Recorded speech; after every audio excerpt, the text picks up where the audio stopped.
Is everyone hungry? You haven't eaten lunch yet, right? Yeah, I'm starving. I do not need anything, Princess Rzephillda.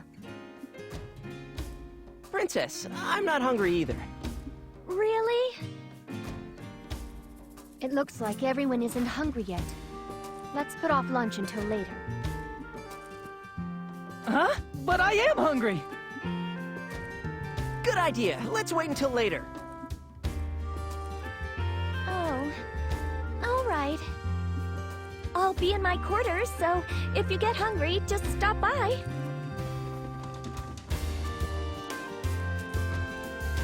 What's the deal? You guys are actually hungry, aren't you? I overslept today, so I missed breakfast. Listen, when the princess says, "Are you hungry?" with a happy look on her face, make sure you answer, "No thanks, I'm fine." Huh? How come? When Princess Rzephillda speaks that way, it means that she intends to do the cooking herself. Bear in mind that this is coming from me, but you would do well to follow Crocell's advice. Zephie cooks? That's unexpected. Yes, she herself seems to love to cook, but... Have you ever eaten salt pickled apple pie with chili sauce? Oh, and the taste of that steamed chicken stuffed with chocolate yuzu pepper sauce and habaneros topped with squid ink sauce defies imagination. The instant I took one bite, my tongue went completely numb. What the hell is that? People actually eat that stuff? She said the recipe was her pride and joy and made us eat it. You're kidding, right? Even Argo, who has a dull palate, didn't clean his plate.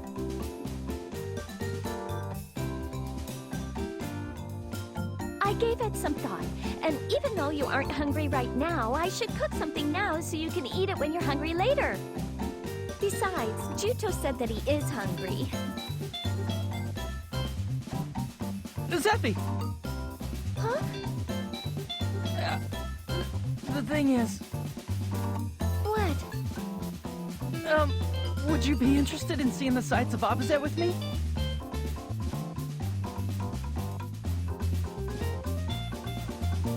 Huh? What brought this on? But you said that you were hungry, Juto. Are you sure you don't want something to eat? Well, no. I think I'm fine for now. Let's all eat together later. Let's head into town. It'll help us work up an appetite. Besides, it's boring going by myself. Let's go together. Oh, I suppose that might be okay. All right, let's go. Princess Rzephillda, take care. We'll see you later then.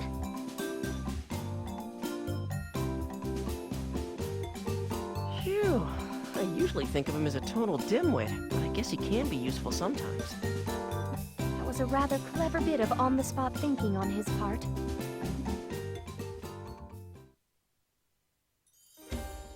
There's a lot of people out. Well, it is lunchtime. Juto, are you sure you aren't hungry? You know, I don't think you were there during breakfast either. I don't think you've eaten anything all day, have you? No, but I'm fine, really. Oh. So, you cook, Zephie? I heard about it from the guys. It's pretty surprising to hear about a princess who cooks. Only since I came to Abazet. A few years ago, I couldn't so much as boil water. But a few years ago, you were still in the palace, right? Yes. You know, I never imagined that this day would actually come. I yearned so much for the outside world. Back then, I wasn't allowed to even set foot outside the palace. Has Rue been your guard since then, Zephie? I'm curious, when did you and Rue first meet? I suppose it was when I was 9. Rue was so adorable. You see, back then, Rue would do just about anything that I asked of her. Even the silliest things. Wow, that's surprising. All she does now is nag and gripe. I bet she scolded you all the time, too. I suppose it's my fault that Rue ended up like that. Your fault? How come? The story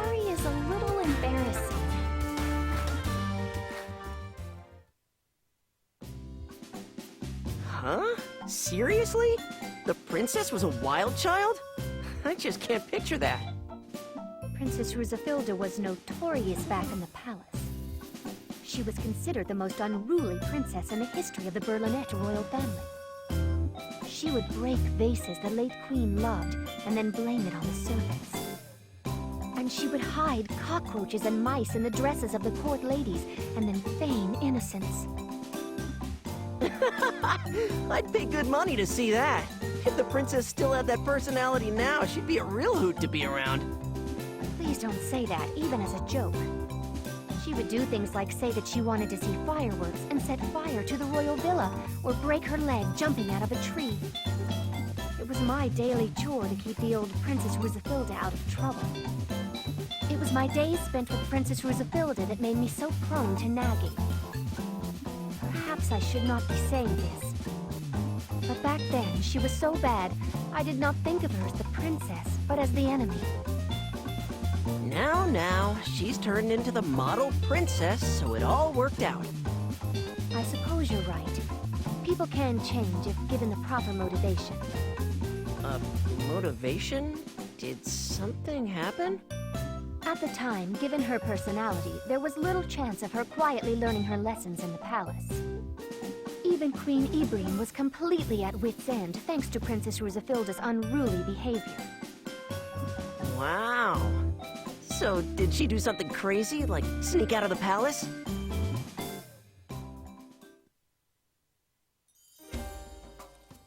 Ah, now I get it. So that's the reason why Rue ended up with that personality. Right. I can barely face Rue with all the things I've done. So, you two eventually snuck out of the palace? Yes, Rue finally gave in when I threw a big temper tantrum, and she cooperated with my escape plan.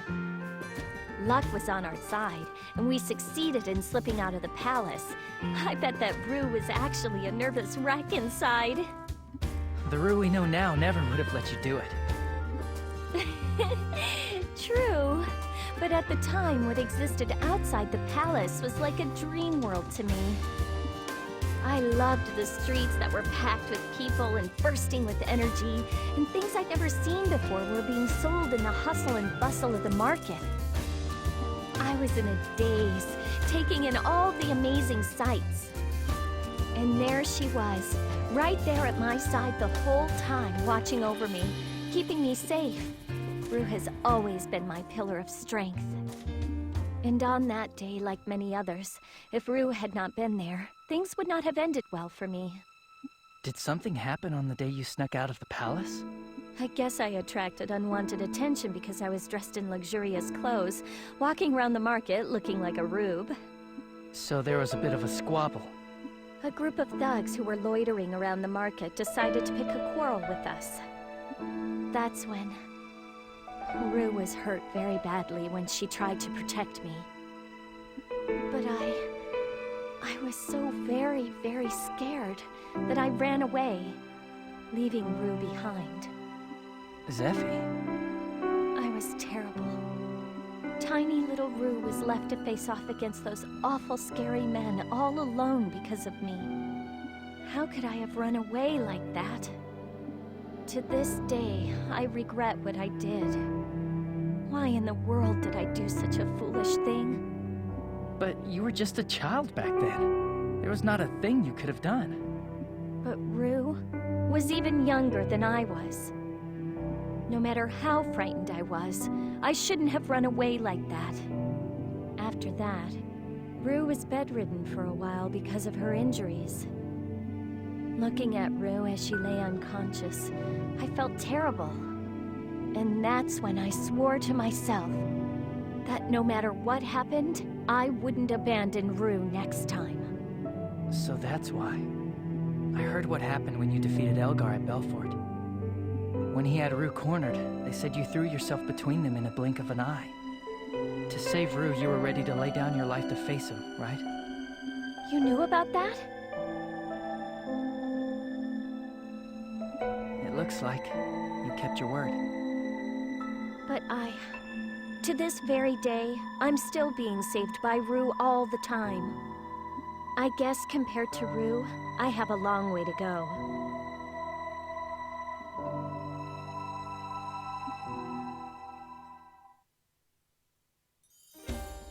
Well, the princess was just a kid back then.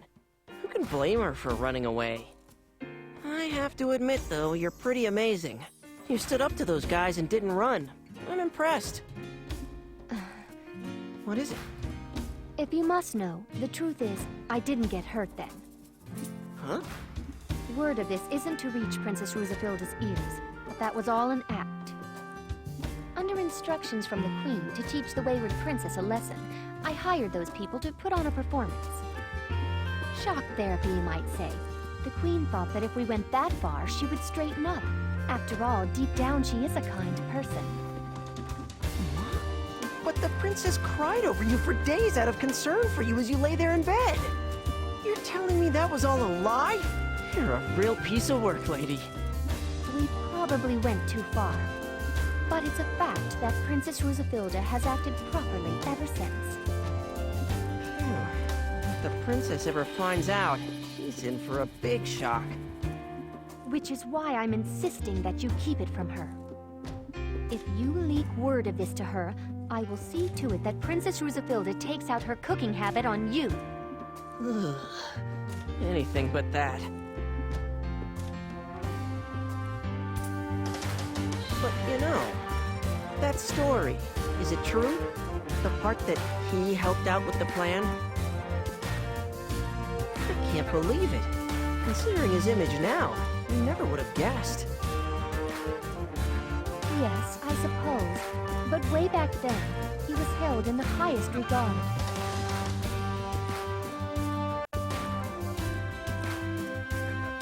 At the time, even I respected him. You respected him? You're kidding. Now is another story, of course. However, he did not know that the squabble that day was all an act. He just saw me being beaten by some scoundrels and ran to my aid immediately.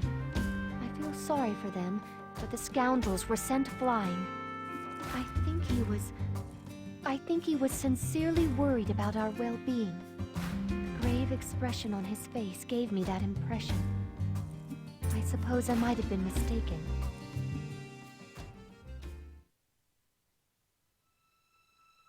Looking back on it now, it's pretty embarrassing.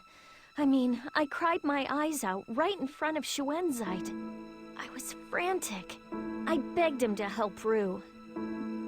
He did as I asked, and immediately left to rescue Rue for me. Schuenzeit did that? Yes, and when he did that, I wished in all earnestness that he was my father. When he had time, he would visit with me and listen to a child's silly stories with all seriousness. I adored Schuenzeit with all my heart. But then, he took my mother's life. Zephie. And when he imprisoned me, this is what he said. I fight for what I believe is right. Where is the righteousness in betraying the royal family, stealing the country, and slaughtering so many people? But even now, I sometimes remember memories of his kind, smiling face. I sometimes wonder. I want to know what his real motives are. What he's really thinking. One day, the time will come when you learn everything. I suppose. Hey, why don't we start back? I'm getting hungry now, too. Oh, you're hungry? Yeah. Oh, now that I think about it, it will take too long to cook something, so let's eat out. No, that's all right. I got all of the prep work out of the way yesterday. All I have to do is cook it. It won't take long. No, that's... Come on, let's get back to the barracks.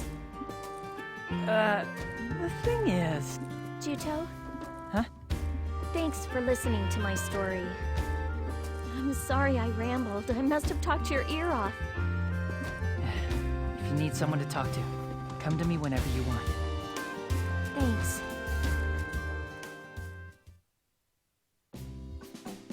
Why did you have to go and say I'm hungry then? Damn, I take back what I said. You really are a dimwit, all right. What could I do? I really was hungry, so it just sort of slipped out without thinking. So what now? Who knows? Thanks for waiting. Here's my special salmon steak. Special? It's eaten with the sauce I made from a mixture of strained foie gras and caviar and fresh cream, thickened with honey and octopus ink. It's my new menu item. Go on, dig in. You know, I don't seem to be very hungry. I'm not hungry yet either. But Juto here is starving, so he can stuff his belly full. Juto, you've been walking around hungry all day, right? You even went for a walk before lunch. It's a good thing I made so much. Feel free to eat everything. Thanks for the meal.